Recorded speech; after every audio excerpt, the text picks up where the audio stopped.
Welcome guys to your own friends gigs friends. आज हम लोग क्वेश्चन करने जा रहे हैं डे 30 डे ऑफ कोड, जिसमें डे भी 30 है और 30 डे ऑफ कोड नाम भी है। गिग्स फॉर गिग्स पे कोर्स है जिसमें आपको हर दिन एक क्वेश्चन दिए जाते हैं और उस क्वेश्चन का वैलिडिटी 24 घंटा रहता है। 24 घंटे के अंदर अगर आप उस क्वेश्चन को सॉल्व करते हैं तो आपको स्कोर मिलेगा और नहीं तो नहीं मिलेगा। ये बहुत ही अच्छी क्वेश्चन है।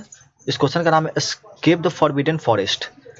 आप लोग इस क्वेश्चन को पढ़ लेना। मैं आपको डायरेक्ट समझाता हूँ कि क्वेश्चन कहना क्या चाह रही है। ठीक है, क्वेश्चन कहना चाह रही है कि आपको दो स्ट्रिंग दिया रहेगा, एक ये स्ट्रिंग और एक ये स्ट्रिंग, जिसके हर एक स्ट्रिंग के हर एक कैरेक्टर पे जो है ना तो तीन ही तरह के वैल्यू हो सकते हैं, या तो स्टार, या तो @ या फिर हैश। आपको इसमें क्या करना है कि कॉमन सब सीक्वेंस निकालना है। जैसे ये स्टार इस स्टार के साथ मैच है, एक हो गया। ये हैश इस हैश के साथ मैच हो गया, ये हो गया। तो जो कॉमन सब सीक्वेंस निकलेगा ना उसका लेंथ आपको फाइंड आउट करना है, जो कि मैक्सिमम होना चाहिए। अब आप सोचोगे कि यार इसमें मैक्सिमम कैसे पता चलेगा, तो मैं आपको बताता हूँ कि इसके और भी आंसर हो सकते हैं। अभी तो हमने जो निकाला उसका आंसर 2 है, लेकिन देखो अगर हम इस स्टार से मैच करें तो ये एक, इसके बाद कोई भी करेक्टर नहीं है, नहीं ना, लेकिन इसके बाद है ये करेक्टर, कहीं आगे मैचिंग नहीं थी, इसका आउटपुट हो गया 1। अब समझ में आया, जहाँ हमारे 2 करेक्टर मैच हो रहे थे वहाँ हमारे एक करेक्टर भी हो सकते हैं मैच। तो इसके अकॉर्डिंग हमारा आउटपुट क्या आ जाएगा 2, क्योंकि ये हमारा मैक्सिमम है। समझ में आया। आपको बेटर एक्सप्लेनेशन के लिए मैंने कुछ कैरेक्टर्स लिया है, खुद से एग्जांपल लिया है, जो मैं आपको बताता हूँ कि इसमें हमारा मैक्सिमम कॉमन सबसीक्वेंस क्या आएगा। देखो अगर इस ए को अकॉर्डिंग मैच करें तो ये ए हमारा इसके साथ मैच होगा ए। उसके बाद देखो कहीं भी मैचिंग है क्या, नहीं है, सिर्फ डायरेक्ट फिर ये बी मैचिंग हो रहा है ना। जी कहीं भी नहीं है, जी भी नहीं है, फिर टी नहीं है, ए नहीं है, बी नहीं है डायरेक्ट। ठीक है, यानी कि हमारे पास इसके अकॉर्डिंग हमारे पास आउटपुट क्या आ जाएगा 2। ठीक है, अब देखो जी के अकॉर्डिंग चलते हैं तो ये देखो ये जी टू जी एक मैचिंग हो रहा है, जी उसके बाद कहीं नहीं है लेकिन टी है हमारे पास। ठीक है, एक हो गई ये। फिर देखो ए भी है हमारे पास, फिर बी भी है हमारे पास। देखो हम लोग इसमें लेफ्ट टू राइट बढ़ रहे हैं ना, तो इसमें भी हमारा मैचिंग लेफ्ट टू राइट बढ़ना चाहिए, और उसमें जो मैक्सिमम कॉमन आएगा वो हमारा आंसर हो जाएगा। तो देखो इसका मैक्सिमम कॉमन सब्सिक्वेंस क्या हो जाएगा, इसका 4 हो जाएगा। क्या और भी इसकी पॉसिबिलिटी है क्या? देखो अगर मैं इस ए के थ्रू चलता हूँ, इस ए के थ्रू हमारे पास एक ये ए आ जाएगा, एक ये बी आ जाएगा, यानी कि इसमें भी हमारा 2 आ रहा है। तो आई होप आपको बात समझ में आ गई होगी कॉमन सबसीक्वेंस क्या होता है। तो इसमें हमारा आंसर आ जाएगा 4। बहुतों को कन्फ्यूजन आई होगी कि यार सब स्ट्रिंग और सब सीक्वेंस में फ़र्क क्या है। सब स्ट्रिंग में ये उसे कहते हैं जो हमारा स्ट्रिंग का पार्ट तो हो लेकिन वो पार्ट हमारा कंजिक्यूटिव होना चाहिए। यानी कि जी जी टी ये हमारा सब स्ट्रिंग है, टी ए ये भी हमारा सब स्ट्रिंग है, टी ए बी ये भी हमारा सब स्ट्रिंग है। ठीक है, क्यों? क्योंकि ये कंजिक्यूटिव है। लेकिन सपोज करो कि ए और ए बी ये हमारा सब स्ट्रिंग है क्या? नहीं, क्योंकि कंजिक्यूटिव नहीं है ना, तीनों एक साथ नहीं है, तो ये हमारा सब सीक्वेंस हो सकता है, सब सीक्वेंस हो जाएगा। ठीक है, यानी कि every substring can be said to be subsequence, but not every subsequence can be said to be substring. ठीक है, अब हम इस केस के थ्रू चलते हैं। ये स्टार कहीं पे मैचिंग है? नहीं है। ये स्टार नहीं है, ये स्टार नहीं है। ये हैश देखो क्या ऊपर वाले में कहीं भी अवेलेबल है? नहीं है। ये हैश ये भी अवेलेबल नहीं है, यानी कि इसके अकॉर्डिंग हमारा आउटपुट आ जाएगा 0 इस के। ठीक है, तो आपको क्वेश्चन में वही करना है, 2 स्ट्रिंग दिया रहेगा, दोनों के बीच में जो कॉमन सबसीक्वेंस आएगा उसका जो मैक्सिमम लेंथ होगा वो हमें फाइंड करना है। आई होप आपको क्वेश्चन समझ में आ गई होगी। So please try to it by yourself. यार ट्राई करो एक बार खुद से, ठीक है ना। पहले जो आपके मन में लॉजिक है ना, जो भी ब्रूट फोर्स है, जो भी लॉजिक है, वो पहले लिख कर देख लो। हो गया तो ठीक, नहीं हुआ तो आपको खुद से पूछना है कि क्या आपने अपना बेस्ट दिया। अगर हाँ तो ठीक है, आप फिर इस वीडियो को रिज्यूम करें, ना तो वीडियो को पॉज करें और खुद से इस लॉजिक ट्राई करें। ठीक है, चलो आई होप आपको समझ में आ गया होगा। मैं आपको डायरेक्ट समझाता हूँ कि लॉजिक है ना, मतलब कि इसे हम लोग सॉल्व कैसे करेंगे। ठीक है, सॉल्व कैसे करेंगे, इसमें देखो मैंने एक मैट्रिक्स बनाया है जिसका रो जो होगा एक स्ट्रिंग का लेंथ होगा, कॉलम दूसरे स्ट्रिंग का लेंथ होगा। जैसे यहाँ देखो ये हमारा स्ट्रिंग जो है ये हमारा 6 लेंथ का है और ये हमारा 7 लेंथ का है। तो मैंने मैट्रिक्स बनाया 6 × 7, जिसका रो हमारा 6 है और कॉलम हमारा 7 है। इस मैट्रिक्स का हर एक सेल जो है ना वो maximum common length of maximum common subsequence बताएगा। किसका? जैसे मान लो कि मैंने ये सेल लिया, ठीक है, ये सेल, तो ये सेल किसके कॉरेस्पॉन्डिंग है? इसके और इसके, यानी कि इस स्ट्रिंग का इतना पार्ट और इस स्ट्रिंग का यहाँ से इतना पार्ट। ठीक है, इन दोनों इतना के बीच में जो common sub maximum common sub sequence आएगा ना, वो हमारे इस सेल के अंदर भरा जाएगा। बात समझ में आई? मैट्रिक्स हमारा क्या कर रहा है, इसका हर एक सेल क्या कंटेन कर रहा है। चलो अब हम लोग समझते हैं कि करना क्या है। देखो ए मैचिंग है, नहीं है, तो चलो हम लोग इसे डायरेक्ट ऐसे करेंगे, ठीक है। इसका मतलब है जीरो, आप समझना, ठीक है। ए एक्स मैचिंग है, नहीं है, जीरो। ए टी मैचिंग है, नहीं है, जीरो। ए एक्स मैचिंग है, नहीं है, चलो ए मैचिंग है, हाँ है। और जहाँ पे मैचिंग होगा ना, उसके करस्पॉन्डिंग ऊपर डायगोनल एलिमेंट देखेंगे है कि नहीं, क्योंकि इसके बाहर तो कोई मैट्रिक्स, इस सेल के बाहर तो कोई डायगोनल एलिमेंट है ही नहीं, तो यहाँ पे सिंपल हम सिर्फ 1 पुट कर देंगे। ए वाई मैचिंग है, नहीं है, चलो तो ये भी हमारा जीरो। ए बी मैचिंग है, नहीं है, तो जीरो। उसी तरह से देखो तो सॉरी जीरो, ठीक है। जी जी मैचिंग है, हाँ है, 1। क्या इसके डायगोनली एलिमेंट्स हैं अवेलेबल, नहीं है, तो ये हो जाएगा हमारा 1। जी एक्स मैचिंग है, नहीं है, तो यानी कि सारे में हो जाएगा हमारा 0, ठीक है। चलो थोड़ा सा गंदा लग रहा होगा दिखने में, लेकिन आप बस समझने से मतलब है, चाहे वो जैसे भी हो, ठीक है। चलो जी जी देखो मैचिंग है, हाँ है, लेकिन इसके डायगोनली एलिमेंट है क्या इधर अवेलेबल, नहीं है ना, तो ये हो जाएगा हमारा सिर्फ 1। अब चूंकि पता है कि आगे तो कोई कैरेक्टर है ही नहीं इसमें मैचिंग, तो सब में 0 हो जाएगा। अब होगा रियल खेल शुरू। अब आप देखोगे कि देखो ये कितने आसानी से ये लॉजिक हो रहे हैं, और मैं आपको बताऊंगा कि इस कंसेप्ट को क्या कहते हैं। टी देखो मैचिंग है, नहीं है, नहीं है ना, तो जहां पे हमारा मैचिंग नहीं हो ना, सॉरी मैंने यहाँ पे एक चीज आपको गलत बता दिया है। जहां पे अगर हमारा मैचिंग नहीं हो ना, जैसे मान लो कि ये सेल यहाँ पे हमारा मैचिंग नहीं है, तो इस सेल में क्या वैल्यू रखा जाएगा, यहाँ पे जो मैक्सिमम, यहाँ और इस सेल में दोनों में जो मैक्सिमम वैल्यू होगा ना, हम लोग उसे पुट करेंगे, ठीक है। तो मैंने यहाँ पे एक गलती करा है, देखो ए यहाँ पे है ना, है, चलो वाई ये तो सही है, लेकिन देखो यहाँ पे जी जी है, चलो ठीक है। यहाँ पे देखो अगर हम लोग यहाँ पे आते हैं इस सेल में, इस जी को और इस ए को मैच करवाते हैं, नहीं है ना मैच यहाँ पे, तो इस सेल में क्या भरा जाएगा, इसके अपर एलिमेंट और इसके जस्ट लेफ्ट एलिमेंट, दोनों में जो वैल्यू रखा होगा उसमें जो मैक्सिमम होगा ना, वो यहाँ पे पुट होगा, ठीक है।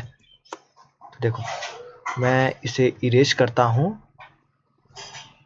और ये हो गया, और मैं यहाँ पे आपको 1 करता हूँ, ठीक है, ये हो गया 1। यहाँ देखो जी वाई, क्या यहाँ पे है कोई मैचिंग, नहीं है ना, इसका भी आंसर आ जाएगा हमारा 1, ठीक है। ये -1 नहीं है, मैं इसे इरेज नहीं कर रहा, आप समझ आना, ठीक है। जी भी मैचिंग है, नहीं है ना, तो ये हो गया 1। अब ये 1 देखो, ये सेल जो 1 दे रहा है ना, इसका मतलब ये है कि यहाँ का 2 कैरेक्टर और यहाँ का पूरा कैरेक्टर, दोनों के बीच जो हमारा मैक्सिमम कॉमन सब सीक्वेंस आएगा ना, उसकी लेंथ हमारा 1 होगा, ठीक है। अब देखो ये जी और जी 1, ठीक है, क्योंकि इसके डायगोनली जहां मैच होगा वहां डायगोनली एलिमेंट में 1 जोड़ के उस सेल में रख देंगे, जहां मैच नहीं होगा वहां अपर एलिमेंट और उसके लेफ्ट एलिमेंट में देखेंगे जो मैक्सिमम है वो आंसर को पुट कर देंगे, ठीक है, उस वैल्यू को पुट कर देंगे।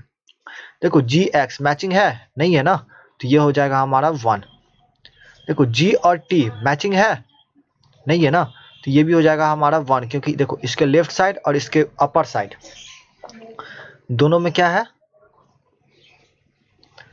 1 है ना मैक्सिमम, ये 0 और ये 1, तो 1 हो गया। देखो जी और एक्स मैचिंग है, नहीं है ना, तो ये भी हमारा हो जाएगा 1, ठीक है। देखो जी और ए मैचिंग है, नहीं है ना, तो ये भी हमारा हो जाएगा 1। जी और वाई मैचिंग है, नहीं है, तो देखो इसके अपर साइड में भी 1 है, लेफ्ट साइड में भी 1 है, दोनों में मैक्सिमम आफ्टर ऑल 1 ही आएगा। चलो जी और बी मैचिंग है क्या, नहीं है ना, तो देखो इस सेल में इसके अपर साइड 1 है और इसके लेफ्ट साइड 1 है, यानी कि दोनों में मैक्सिमम 1 है। बात समझ में आ रही है हम लोग क्या करने जा रहे हैं। अब होगा थोड़ा सा गेम इंटरेस्टिंग। देखो टी और जी मैचिंग है क्या, नहीं है ना, तो इसका मतलब क्या है, इसके अपर साइड में 1 है, लेफ्ट साइड में कोई है नहीं, तो इसका मैक्सिमम क्या आ जाएगा 1। टी और एक्स मैचिंग है, नहीं है, तो देखो इसके अपर और लेफ्ट साइड में 1 है, तो मैक्सिमम हमारा 1 आ जाएगा। अब देखो टी और टी मैचिंग है ना, मैचिंग है, इसका मतलब क्या है कि हम लोग इसके डायगोनली एलिमेंट जो यहाँ पे रखा हुआ है ये हमारा क्या है 1, उसमें 1 ऐड कर देंगे 2। अब यहाँ पे आ गया 2। अब पूछो कि हमने इसे 1 क्यों ऐड किया, इसका मतलब क्या है कि टी और टी मैचिंग है, इसका मतलब क्या है कि इसके प्रीवियस इतना एलिमेंट और इसके प्रीवियस इतना एलिमेंट दोनों में जो मैक्सिमम आया है ना उसमें जस्ट 1 ऐड कर देंगे क्योंकि नेक्स्ट करेक्टर हमारा मैचिंग है। ठीक है, अब देखो टी और एक्स, क्या ये मैचिंग है? नहीं है। तो इसका देखो अपर पार्ट है 1 और लेफ्ट पार्ट है 2, तो दोनों में जो मैक्सिमम आएगा वो हो गया हमारा 2। इसका मतलब क्या है कि ये और ये मैचिंग नहीं हो रहा है, तो इसका मतलब इसके प्रीवियसली देखो कि उसमें कितना मैक्सिमम कॉमन सब्सिक्वेंस था, तो 2 था, तो 2। टी और ए है क्या मैचिंग? नहीं है ना, तो देखो अपर पार्ट और लेफ्ट पार्ट में जो मैक्सिमम होगा वो हो जाएगा 2। टी और वाई देखो, तो इसके अपर पार्ट और इसके लेफ्ट पार्ट कौन सा है इसमें मैक्सिमम? 2। टी और बी भी मैचिंग नहीं है, तो ये हो गया 2। यानी कि till now we have reached this cell and we got the value 2। So this means that the substring this and the substring this has the maximum common subsequence of length 2। अब चलो यहाँ पे आते हैं ए, क्या ये ए इससे मैचिंग है? नहीं है ना, तो इसका देखो अपर पार्ट में 1 है लेकिन इसके लेफ्ट पार्ट में नहीं है, तो ये 1 हो जाएगा। ए और एक्स ये भी मैचिंग नहीं है, तो देखो अपर और लेफ्ट में कौन मैक्सिमम है? 1। ए और टी क्या ये मैचिंग है? नहीं है ना, तो देखो ये हो गया 2। अपर और लेफ्ट में जो मैक्सिमम आएगा वो निकालना है। ए और एक्स मैचिंग है? नहीं है, तो ये हो जाएंगे 2। ठीक है, ए और ए ये मैचिंग है, तो इसका डायगोनली एलिमेंट देखो कौन सा है, ये हो गया हमारा 2। तो 2 में 1 ऐड करो तो 3। इसका मतलब क्या है कि हमने यहाँ से यहाँ तक और यहाँ से यहाँ तक इसमें हमने क्या करा कि इतने दूरी में इतनी सब स्ट्रिंग में हमारी मैक्सिमम कॉमन सब्सिक्वेंस लेंथ है 3। देखो ए और वाई मैचिंग है क्या? नहीं है ना, तो 2 और 3 में जो कॉमन आएगा वो हमें लेना है, यानी कि 3। अब देखो ए और बी इसमें है क्या मैचिंग? नहीं है ना, तो देखो 3 मैक्सिमम अपर और लेफ्ट पार्ट। अब यहाँ देखो बी और जी मैचिंग है क्या? नहीं है ना, तो इसका upper part 1 left part available नहीं है, तो 1। बी और एक्स मैचिंग नहीं है, तो अपर और लेफ्ट में जो मैक्सिमम आएगा यानी कि 1। बी और टी मैचिंग नहीं है, तो देखो अपर में 2 और लेफ्ट में 1, मैक्सिमम 2 जो बड़ा वैल्यू होगा। बी और एक्स मैचिंग है? नहीं है, तो इसका अपर में भी 2 लेफ्ट में भी 2, तो इसके वैल्यू आ गए 2। बी और ए मैचिंग है? नहीं है, तो अपर में 3 और लेफ्ट में 2, मैक्सिमम ऑफ कोर्स 3। बी और वाई मैचिंग है क्या? नहीं है, तो अपर में 3 और लेफ्ट में 3, यानी कि मैक्सिमम क्या आ जाएंगे? 2। हाँ हाँ आप सही सुन रहे हैं, मैं गलत बोल रहा हूँ, 2 नहीं ये 3 आएगा। ठीक है, ये कभी कभी गलती करना ना बहुत ज़रूरी होती है ताकि हमारी माइंड जो है ना वापस से कंसंट्रेटेड हो जाए। ठीक है, अब यहाँ देखो बी और बी मैचिंग है, हाँ है, तो डायगोनली एलिमेंट पे जाओ, वहाँ पे जो भी रखा हुआ है उसमें 1 जोड़ के यहाँ पे पुट कर दो 4 और सिंपली रिटर्न करवा दो मैट्रिक्स का लास्ट एलिमेंट। समझ में आया? देखो अब इसमें बस मैंने क्या करा है कि अगर आप इस सेल में फर्स्ट रो में अगर आप पुट कर रहे हैं वैल्यू, कहीं पे मैचिंग आ रहा है तो आपको उसके करस्पॉन्डिंग डायगोनली एलिमेंट में आपको जाना होगा। तो इसके लिए मैंने क्या करा है कि मैट्रिक्स का साइज एक बढ़ा के लिया है रो में भी और एक बढ़ा के लिया है कॉलम में भी। ठीक है, और फर्स्ट रो में मैंने क्या करा है कि 0 पुट कर दिया है, सेकंड रो में मैंने 0 पुट कर दिया है। ये क्यों? क्योंकि अगर हमारी दोनों की स्ट्रिंग की लेंथ अगर हमारी 0 0 है ना, तो उसका आउटपुट हमारा 0 आएगा, यानी कि बिना मैचिंग किए मैंने सब में 0 दिया है। ठीक है, चलो चलो ठीक है, अब हमारी इस बात समझ में आ गई।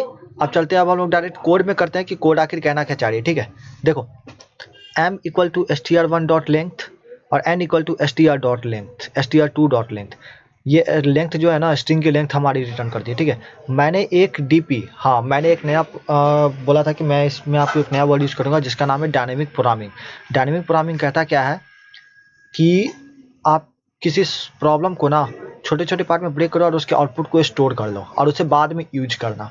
तो मैंने क्या करा, अगर मैं इस सेल पे आऊँ तो मैंने ब्रेक कर दिया ना इस स्ट्रिंग को और इस स्ट्रिंग को, और इसका जो आउटपुट आ गया इसमें स्टोर कर लिया। अब अगले में क्या कर रहा हूँ, इसे यूज कर रहा हूँ ना, तो इसे कहते हैं डायनेमिक प्रोग्रामिंग। जब मैं डीएसए की सीरीज शुरू करूँगा तो उसमें डायनेमिक प्रोग्रामिंग याद रखना कि नाउ डेज कोडिंग में डायनेमिक प्रोग्रामिंग बहुत ही इंपॉर्टेंट है, और आपको जो है ना अमेजन या फिर गूगल या फिर कोई भी जो कंपनी होती है ना वो डायनेमिक प्रोग्रामिंग पे ही रिलेटेड क्वेश्चन करती है, ठीक है। Most of the time dynamic programming और ग्राफ ये बहुत इंपॉर्टेंट है।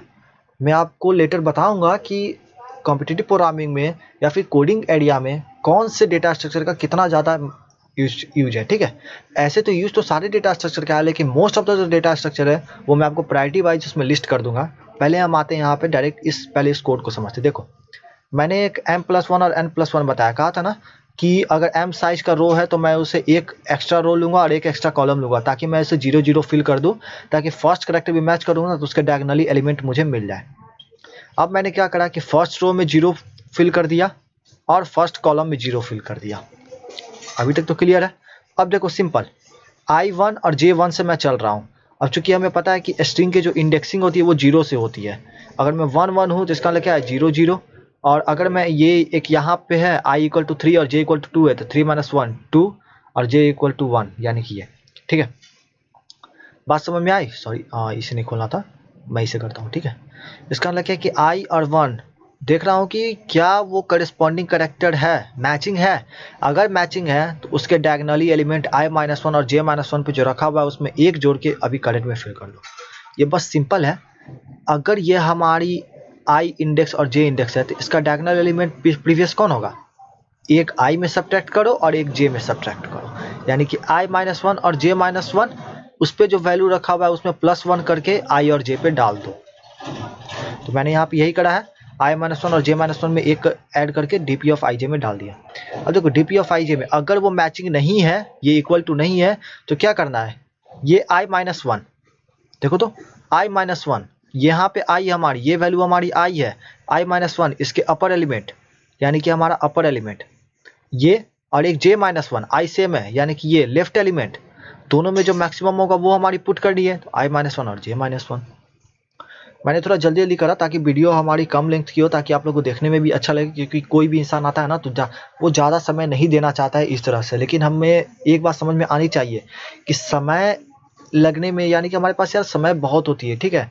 हम लोग क्या करते हैं ना कि चीज़ों को इस तरह से अपने माइंड में अरेंज कर लेते हैं ना, लगता है कि हमारे पास समय नहीं है, लेकिन आप देखो अच्छे से तो समय बहुत है। तो किसी भी चीज़ के पीछे आप समय दे रहे हो ना, तो बस आप ये देखो कि आप उससे कुछ सीख रहे हो या नहीं सीख रहे हो, तो आप उसके पीछे कितना भी समय दे लो ना वो आपका यूजफुल ही आएगा, वो आपके काम ही जा रहा है समय, ठीक है। चलो, और हाँ गाइस सॉरी, मैं साउंड रिमूव नहीं कर पाता हूँ क्योंकि मैं भी आप ही की तरह भी पढ़ ही रहा हूँ और मुझे भी पढ़ना ही रहता है, तो मैं साउंड रिमूव अभी नहीं करने जा रहा हूँ और मेरे पास उसके रिसोर्सेज भी नहीं है, ठीक है। और मैं अभी पेंट इसलिए यूज कर रहा हूँ क्योंकि मेरे पास रिसोर्सेज नहीं है कि मैं आपको डायरेक्ट पैड पे लिखूँ और ये आपको स्क्रीन पे दिखाई दे। वो धीरे धीरे अवेलेबल हो जाएगी, तब तक बस हमें क्या करना है ना कि अभी बस यार ये चैनल भी आप ही का दोस्त है ना, तो बस हमें बस सीखने से मतलब रखना चाहिए कि हमें बस समझ में आ रही है नहीं। अगर आपको कहीं समझने में दिक्कत आ रही है तो प्लीज़ कमेंट करें कहाँ दिक्कत आ रही है, ताकि मैं उसे सुधार करूँ। और अगर आपको अच्छा लग रहा है तो बहुत बढ़िया, दैट्स गुड फॉर मी कि मैं आपके कुछ काम आ रहा हूँ। और अगर आपको कहीं पे भी दिक्कत आ रही है तो प्लीज़ कमेंट करो, और प्लीज़ जो बैकग्राउंड जो साउंड होगा ना प्लीज़ उसे अवॉइड करो, क्योंकि मैं भी आप ही की तरह पढ़ ही रहा हूँ, तो मैं आई होप आप समझ सकते हो मैं क्या कहना चाह रहा हूँ। So thank you guys. और हाँ सॉरी, मैं हर वीडियो में कंपाइल एंड रन करवा के दिखाता हूँ, मैं भी इसमें आपको दिखा रहा हूँ कंपाइल रन करवा के। ये हो गया और मैं सबमिट कर देखता हूँ। हाँ सबमिट हो गया, ठीक है। So thank you guys.